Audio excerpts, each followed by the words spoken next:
Mirëmbrëma, mirëserdhet këtë të enjte në programin 31 minuta të radio-televizionit shqiptar.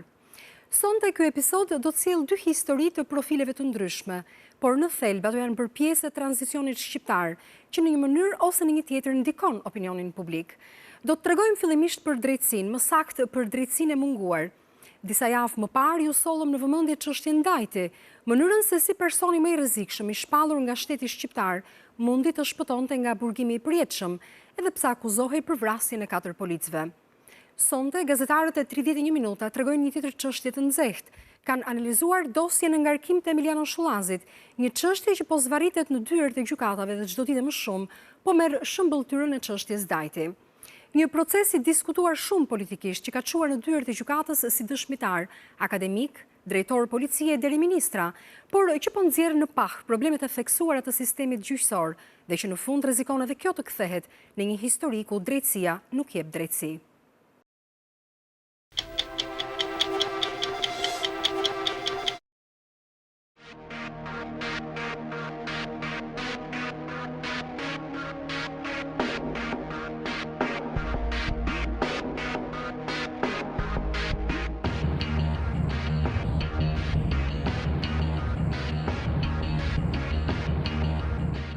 Deklarimin fajtor të panderit të Emiljano Shullazit për kryen e veprës penale grupi i strukturuar kriminal. Fatkeqësia e kësaj gjykate është që nuk i shpëton dot presionit.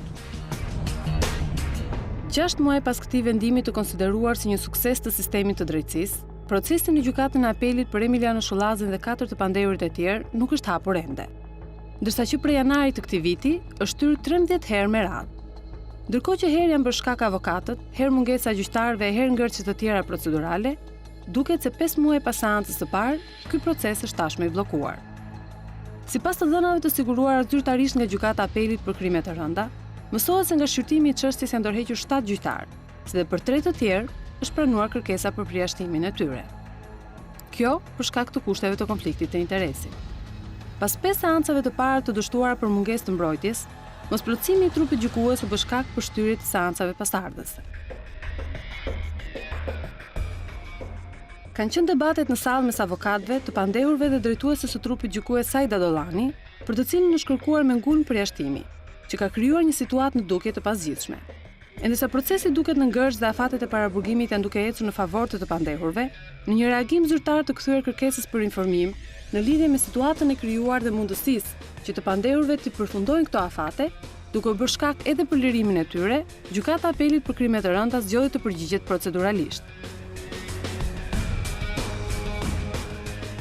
Vendosja e gjyqtare Sajda Dollani në krye të trupit gjykues do të zgjonte debatin publik për këtë çështje që kishte kaluar në heshtje që prej janarit të këtij viti. Ka qenë një padim me pretendimin se është kërcënuar nga ana e bashkëshortit të Dollanit, që në mediat qarkullonte dyshimi se autor ishin antar të grupit të Emiljano Shullazit. Gjyqtarja, tashmë përjashtuar nga gjykimi i çështjes, lëvizte mbrojtur, ndërsa pas lajmit të kërcënimit, edhe SBA-t pati një reagim mbështetës. Ka qenë këshilltarja e Obdat, Michel Lakomi, e cila në një takim të zhvilluar në prokurorinë e Tiranës, tha në atë kohë se nderojnë kurajin e çdo prokurori dhe gjyqtari, duke siguruar mbështetjen ndaj tyre. Pavarësisht kërcënimeve, gjyqtarët dhe prokurorët po paraqiten, ndërkohë që në të kaluarën mund të ishin fshehur me frikë. Për ta kam një mesazh: e nderojmë kurajon tuaj dhe do të vazhdojmë të qëndrojmë në krahun tuaj, teksa ndihmoni për të ndërtuar një të ardhme më të mirë për të gjithë shqiptarët. Pretendimet për kërcënime dhe dyshimet se ishin bërë nga antar të grupit Shullazi krijuan debate në një nga seancat në apelin e krimeve të rënda. I pandehuri Gilman Dodani, i cili teksa kërkoi fjalën, debatoi me Dollani duke kërkuar të përgjigjej publikisht nëse ishin ata që e kishin kërcënuar apo jo. Gjyqtarja, e cila deri në seancën e datës 18 qershor nuk ishte përjashtuar dhe as kishte pranuar të jepte dorëheqjen, ju përgjigj Dani duke i treguar etikën në sallën e gjyqit dhe paralajmëruar se do ta largonte dhe gjobiste. Keni mbushur opinionin publik me lajme që ne ju kemi kërcënuar, ju dhe burrin tuaj. Zoti Dani, nuk ju jap fjalën, mos vazhdoni. Duhet ta sqaroni këtë, sipas medias, ne jemi të dyshuarit kryesor. Debatet në seancën e 23 majit përfunduan me largimin nga salla e të pandehurit Gilman Dodani dhe gjobitin e tij. Në shenjë revolte, u larguan edhe të pandehurit e tjerë, të cilët i kërkuan edhe avokatëve të linin seancën, pasi me gjyqtaren Dollani nuk mund të bënin gjyq. Avokatët mbrojtës, pas një debati të gjatë procedural sa i takon trupit gjykues dhe vlefshmërisë së njoftimeve për të konsideruar viktima të procesit, braktisën seancën. Gjykata i zvendçoi ata me 5 avokatë të shtetit, por këta të fundit, me shkaqe si mos njoftimi apo përgatitja jo e duhur profesionale për procese të tilla, nuk u paraqitën. Pas seancës së 18 qershorit, procesin të Emiljano Shullazit, Kilmando Danit, Endrit Qyqes, Endrit Zelës dhe Blerim Shullazit pritet të fillojë nga e para. Kjo për shkak të ndryshimit të 2 prej anëtarëve të trupit gjykues. Kjo do të sjellë në sallën e gjyqit sërish avokatët e zgjedhur nga vetë pandeurit, dhe përjashtuar më herët. Ndërkohë, pakënaqësia me trupin gjykues vazhdon. Relatorja e re e çështjes, Albana Boksi, është kundërshtuar seancën e 18 qershorit nga i pandeuri Kilmando Dani, i cili i kërkoi dorëheqjen. Me mira është që ju të jepni dorëheqjen nga kjo çështje, edhe gjyqtarë të tjerë që kanë gjykuar Volgën e kanë dhënë, kështu do të zhbllokonit procesin. Kjo fjali e të pandeurit Dani me shumë gjas paralajmëron shtyrje të tjera të procesit. Ndërkohë që rasti duket i ngjashëm me precedentin Dajti, gjykata e apelit për krime të rënda duket e pafuqishme në administrimin e çështjes. Gjykata ka referuar për masë disiplinore 4 avokatët e zgjedhur të grupit, pasi braktisën sallën dhe në seancën e 6 qershorit gjobiti 2 prej avokatëve kryesisht, të cilët nuk ishin të pranishëm duke sjellë shtyrjen 11. Por këto masa të marra kryesisht ndaj avokatëve, edhe në procese të tjera, juristi Saj Mirvishaj nuk i konsideron efektive. Pavarësisht se ndryshimet e fundit ligjore ku parashikohet gjobitja dhe referimi në dhomën e avokatisë, parashikonin të pengonin zvarritjet e shkaktuara për shkak të mungesës së mbrojtjes, sipas Vishajt, kjo nuk ka dhënë rezultat dhe gjobitja bën që avokatët të paragjykohen në proces. Unë mendoj që ka një diskriminim ndërmjet palëve në proces, ku nga njëra anë kemi prokurorin në procesi penal, nga ana tjetër kemi avokatin. Mungesa e njëri dhe tjetrit çon në zvarritjen e gjykimit. Po mendoj se për avokatin me një nga ana e gjykatës merren masa administrative duke gjobitur nga 5.000 lekë deri në 50.000 lekë, për prokurorin mjafton të njoftohet drejtuesi i prokurorisë. Kjo nuk është normale, ndërkohë që tash, për ligjin e avokatisë në Republikën e Shqipërisë funksionon një komitet i disiplinës dhe për të gjitha rastet ku avokatët zvarrisin proceset gjyqësor, mund të çojnë në komitetin e disiplinës dhe është komiteti i disiplinës i cili mund të heqë deri te licenca. I pyetur nëse ishte shqetësues përdorimi i mbrojtësve si atyre të zgjedhur nga të pandeurit, por edhe ata kryesisht për zvarritje të çështjeve, Vishaj tha se në kushtet kur ka presione nga palët, siç ndodh në disa raste, nga ana e grupeve kriminale, avokatët ndihen të friksuar. Teksa përmend vrasjen e avokatit Ravi Gurra, ende të pasbardhur, Vishaj thotë se në kushtet kur janë të pambrojtur avokatët shpesh krijojnë edhe situata të tilla. E vërteta është që avokatët njerëz janë, kanë familjet e tyre, kanë fëmijët e tyre, edhe mund të jenë përpara presionit apo kërcënimit të palëve, që në fund fare kanë edhe ata frikë, sepse askush nuk po i mbron. Ne kemi një kryetarin e dhomës së avokatëve që na është vrarë dhe askush nuk ka mbajtur përgjegjësi penale. Në lidhje me procesin, avokati i të pandeurit Emiljano Shullazit, Vladimir Meçi, tha se përgjegjësia për zvarritjen e tij ishte e gjykatës dhe sa ata nuk kanë asnjë interes për shtyrje. Dua të sqaroj se faji në këtë rast është tek vetë gjykata, e cila në momentin që e merr çështjen për shqyrtim, duhet në mënyrë të veçantë relatori, duhet të studioj të gjitha pengesat që mund të hasë gjatë rrugës, siç janë edhe gjyqtarët të cilët mund të kenë papajtueshmëri në shqyrtimin e çështjes. Gjë që nuk ndodh në gjykatën e apelit këtu tek ne. Sikundër nuk bëhet një planifikim i saktë i një kalendari dhe një agjende mbi të cilën duhet të veprojë gjykata në zhvillimin e gjykimit. Në lidhje me pretendimet për kërcënimin ndaj gjyqtares Saida Dollani, avokati tha se kjo nuk ishte e vërtetë dhe se klientët e tyre nuk kishin interes për një gjë të tillë. Meçi argumentoi se ata kishin kërkuar largimin e Dollanit në mënyrë ligjore. Gjykoj që klientët tanë nuk kanë pasur interes ta kërcënojnë, nuk kanë pasur arsye pse duhet ta kërcënojnë. Në kushtet kur ne kishim kërkuar që ajo të largohej nga shqyrtimi i kësaj çështje në mënyrë të rregullt, në mënyrë ligjore. Një nga të pandeurit madje i ka kërkuar në seancë gjyqësore që ajo të shprehet lidhur me këtë fakt. Nuk ka marrë përgjigje për saj.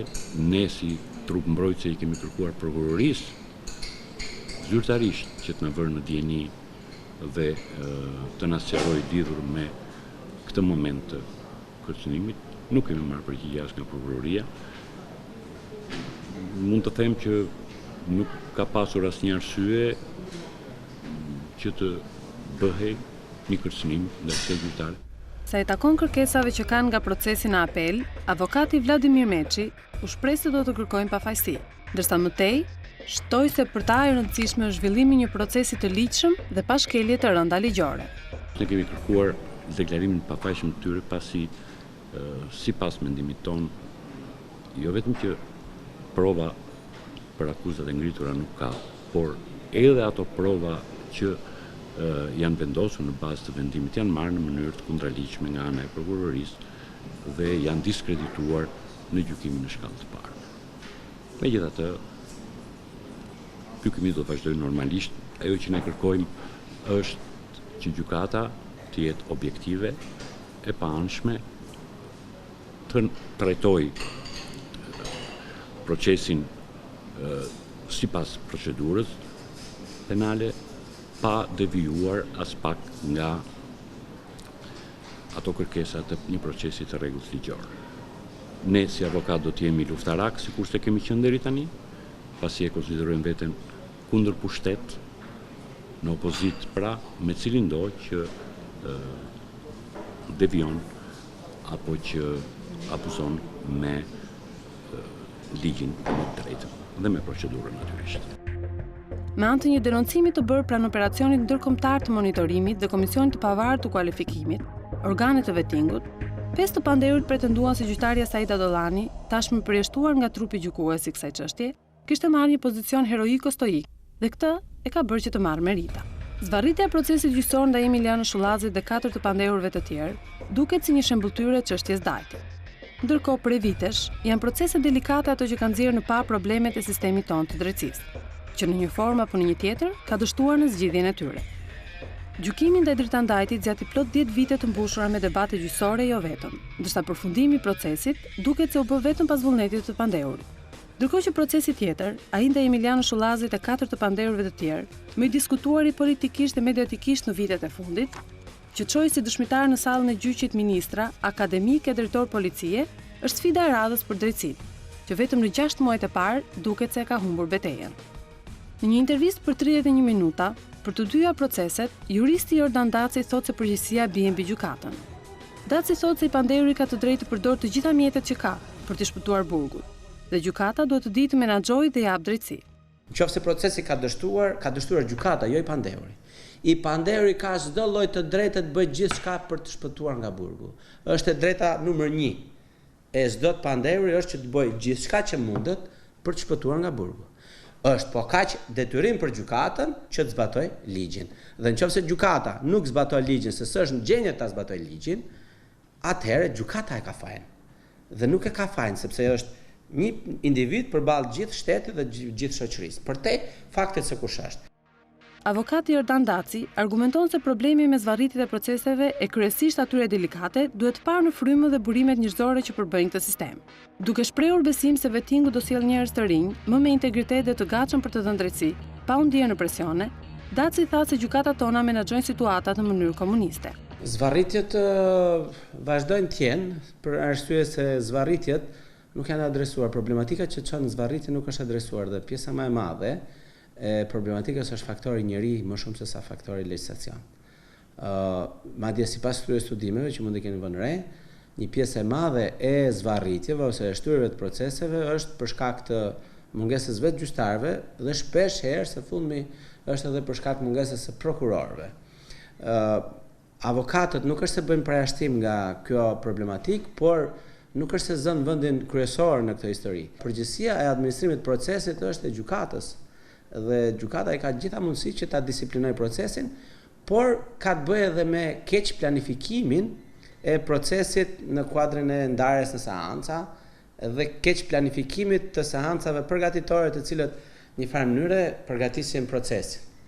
Duke pranuar se ka raste kur avokatët shkelin etikën e profesionit gjatë proceseve, ai hodhi idenë një vettingu profesional edhe në radhët e avokatisë. Daci këmbgul, se kriteri njerëzor është ai që krijon problemin më të madh në zvarritjet e proceseve gjyqësore.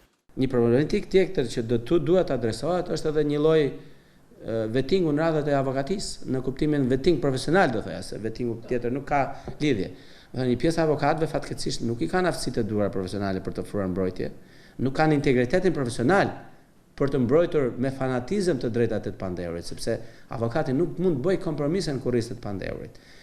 Dhe duke patur këtë lloj problemesh, nuk arrin dot që të ngrihen në nivelin e duhur çështjes dhe gjen mekanizma krejt banal, pastaj për t'u shmangur apo për të gjetur një mundësi të dytë për të çuar, themi, procesin aty ku ata synojnë.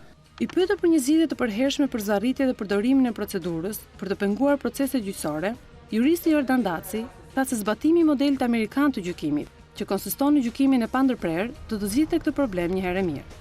Në Shtetet e Bashkuara të Amerikës për të bërë një gjyq merr 2-3 vite përgatitja për të bërë gjyq.